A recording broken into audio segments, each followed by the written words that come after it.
Barry's informant got a location where the guy was laying his head last night. So right now we're about to go make entry on the house.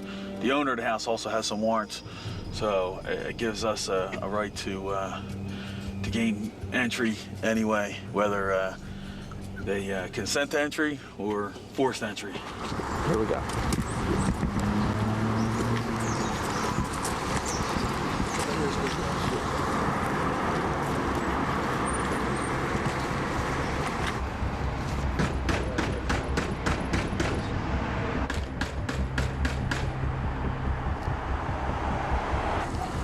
Just saw the blinds move in that window up there, meaning that somebody's actually in the house. They did the same thing last week, different house. Guy had an AK-47 on him, right? So because of the kind of firepower that they're seeing on the streets of Camden, right, they can't afford to take any chances. That's why you see them geared up, going in, fully prepared as if anything could happen. Police, come to the front door. Come to the front door. It's a bummer to see these guys, like, you know, go into this house at, you know, early in the morning and try and pull this guy out. And, like, first, like, 3 people that we've seen come out are, like, kid going to school and, like, little 6-year-old kid. You know, it sucks. Sucks. We continued an entire morning nabbing suspects with the marshals.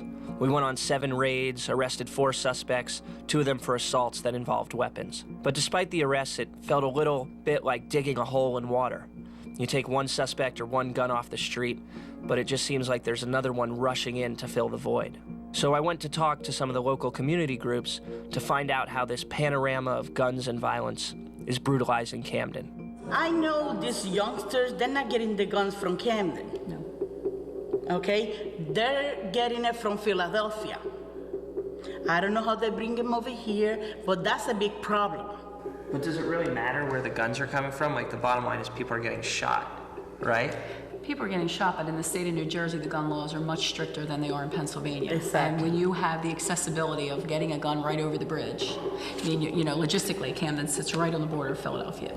So while, you know, the guns may not be the biggest problem, the fact that they're much harder to get in New Jersey, but yet you can go 5 minutes across the bridge and have a, you know, a straw purchaser buy a gun and bring it back and sell it to a 15-year-old on our street, that's a problem. That's a big problem.